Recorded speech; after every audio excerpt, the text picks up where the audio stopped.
অনেক দিন ধরে ইলেকট্রিক চুলা ব্যবহার করি, রাইস কুকার ব্যবহার করি, ইলেকট্রিক যন্ত্রপাতি বেশি ব্যবহার করি। তো এই ইলেকট্রিক চুলা নিয়ে অনেকগুলো ভিডিও পোস্ট করছি, যেখানে এখনও অনেক কমেন্টস আসে প্রতিনিয়ত। সময় ও সুযোগের অভাবে আমি কিন্তু উত্তরগুলো দিতে পারি না। তো আজকে একটা ভিডিও নিয়ে হাজির হয়েছি, এই ইলেকট্রিক চুলা কিভাবে পরিষ্কার করব, সেই সাথে কত টাকা দাম, কীরকম কারেন্ট বিল আসে, রান্না করতে সুবিধা কি অসুবিধা, ইন্ডাকশন ভালো নাকি ইনফ্রারেড ভালো। তো প্রথমেই বলে নিচ্ছি, আমার রান্নাঘরটা আজকে অনেক অপরিষ্কার, কারণ গত এক সপ্তাহ আমি পরিষ্কার করতে পারিনি। আমি ভীষণ অসুস্থ ছিলাম, ঠান্ডা লেগে কাশি, শ্বাসকষ্ট, যে কারণে একটু ঠান্ডার কাজ করতে পারতাম না।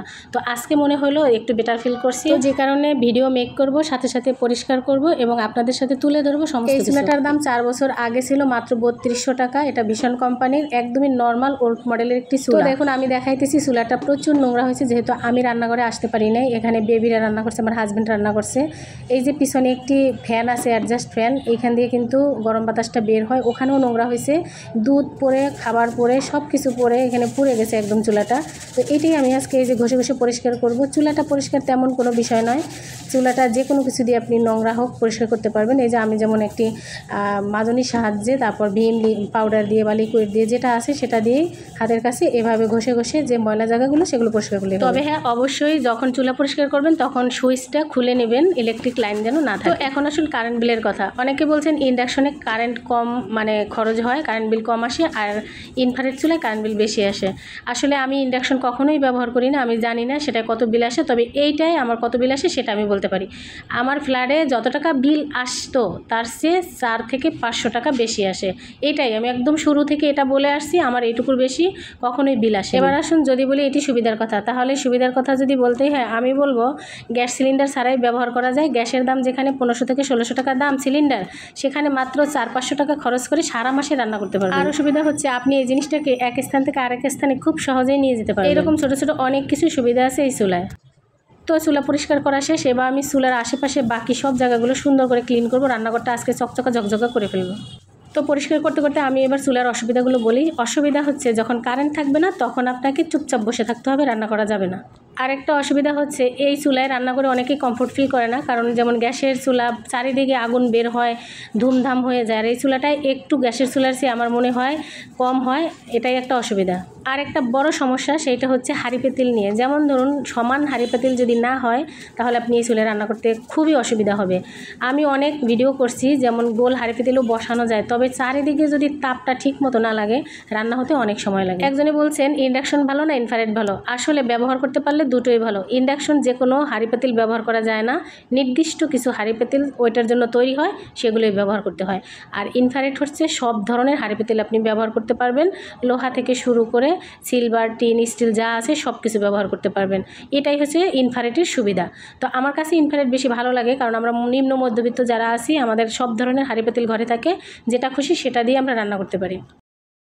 তো এই যে দেখুন আরেকটা ব্যাপার, সেটা হচ্ছে কথা বলতে বলতে সমস্ত রান্নাঘরটা আমি কিন্তু ক্লিন করে ফেলছি। এবার দেখুন আমি ডিমের ট্রেটাও ক্লিন করছি, আর কিছু ডিম আনছিল, ডিমগুলো আমি কিন্তু ট্রেতে না রেখেই পলিথিন থেকে ব্যবহার করছি। প্রায় অর্ধেক ডিম এখান থেকে খাওয়া শেষ, বাকি ডিমগুলো আমি ট্রেতে নিচ্ছি। এতদিন ট্রেতে দেয়নি, কারণ হচ্ছে এই এক সপ্তাহ আমি ভীষণ অসুস্থ, সব কিছু নোংরা ছিল, আমার নোংরা জিনিস ব্যবহার করতে একদমই ভালো লাগে না। পরিষ্কার পরিচ্ছন্ন রান্নাঘরে রান্না করতে বা এখানে দাঁড়িয়ে কিছুক্ষণ কাজ করতে আমার কাছে ভীষণ ভালো লাগে। আমি মনে করি প্রত্যেকেরই এরকম হয় যে পরিষ্কার জায়গাটা ব্যবহার করতে বেশি ভালো লাগে।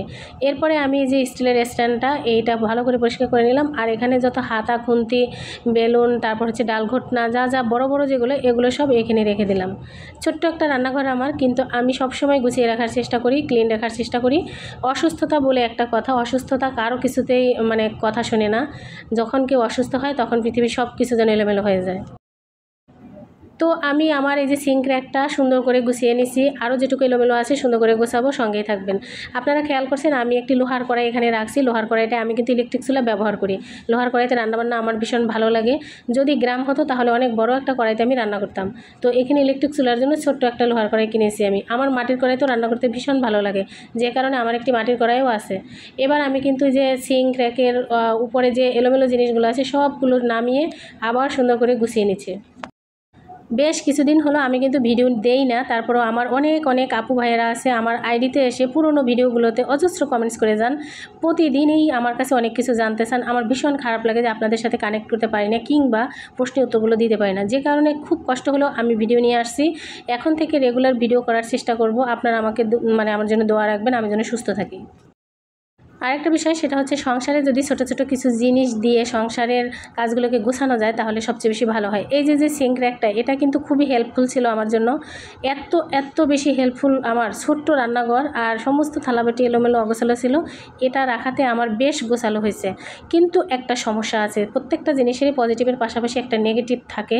এইটার নেগেটিভ সমস্যা হয়েছে আমি বলি, সেটা হচ্ছে জং ধরে গেছে। এইটা এতটা ভালো মানের স্টিল না, এটা আসলে একটা কালার করা ব্ল্যাক কালার। স্টিল যদি হতো সরাসরি এসএস তাহলে কখনোই নষ্ট হতো না। নেক্সট টাইম যদি কেউ কখনো কিনেন কিংবা আমি কিনি, অবশ্যই ভালো করে যাচাই বাছাই করে তাহলে কিনতে হবে। তারপরও এটা পুরনো হলো অনেক হেল্পফুল, কিন্তু জং ধরে গেছে বলে আমি এটা রাখতে পারতেছি না নিচে, এটাকে বেঁধে রাখতে হয়েছে। ওই যে আপনারা অবশ্যই খেয়াল করছেন যে আমি এখানে নাইফ রাখার পরে যে জায়গাটা, সেখানে কিন্তু জং ধরা। আমি কিন্তু অগোছালো সিঙ্কটাও সুন্দর করে গুছিয়ে নিলাম, আর এক ঝলকে আপনাদের দেখাচ্ছি যে রান্নাঘরটা আমি একদম ক্লিন করে রাখলাম। আবার যথাস্থানে চুলাটাও এনে রাখলাম। এখন মাশাআল্লাহ মোটামুটি সুন্দর একটা পরিবেশ আসছে। আসলে কর্মজীবী মায়েদের তারপর যদি হয় অসুস্থতা, তারপর ওই সংসারে এলোমেলো হয়ে যায় সব কিছু। আমি আপনাদের বলছি না যে লোহার কড়াইতে আমি রান্না করতে ভালোবাসি, আমার কাছে খুব ভালো লাগে। এই যে আমি কিন্তু সমস্ত কিছু ক্লিন করে পরবর্তীতে আমি এখানে কই মাছ রান্না করতেছিলাম, তো সেইটাও একটু শেয়ার করলাম। আগামী দিন আরও সুন্দর ভিডিও আসবে, ইলেকট্রিক চুলায় কী রান্না করি, কীভাবে রান্না করি এবং সমস্ত কিছু নিয়ে আসবো। যদি কোনো প্রশ্ন থাকে অবশ্যই করবেন, উত্তরগুলো দেওয়ার চেষ্টা করব। যে সকল ভাই বোনেরা নতুন ইউটিউব চ্যানেল খুলছেন তাদেরকে বলবো যে আমার চ্যানেলে ভিউজ একদম কমে গেছে, কারণ হচ্ছে আমি রেগুলার ভিডিও দিতে পারছিলাম না। ভিডিও যদি রেগুলার না দেওয়া যায় এঙ্গেজমেন্ট কমে যায়, এখান থেকে সব কিছু ভিউজ কম হয়। তো রেগুলার ভিডিও দিতে পারলে ইউটিউব চ্যানেলটা মাশাআল্লাহ অনেক বেশি ভালো উঠে দাঁড়ায়। তো আল্লাহর রহমতে আপনাদের দোয়ায় আমি কিন্তু ইনকাম করা শুরু করছি অনেক আগে থেকেই। এখন ডলার আসে বাট একটু কম, ইনশাল্লাহ ঠিক হয়ে যাবে। যদি আপনাদের সাথে রেগুলার অ্যাক্টিভ থাকতে পারি, আবার আমার ইনকাম সোর্সটা ভালো চালু হবে। তো যারা এখন আমার ভিডিওর সাথে যুক্ত আছেন, এই পর্যন্ত আছেন এবং শুরু থেকে দেখছেন, সবার জন্য অনেক ভালোবাসা দোয়া রইল। নেক্সট টাইম আরও সুন্দর ভিডিও নিয়ে আসবো, চোখ রাখবেন আমার চ্যানেলে। যদি সাবস্ক্রাইব করা না থাকে প্লিজ সাবস্ক্রাইব করবেন। আল্লাহ হাফিজ।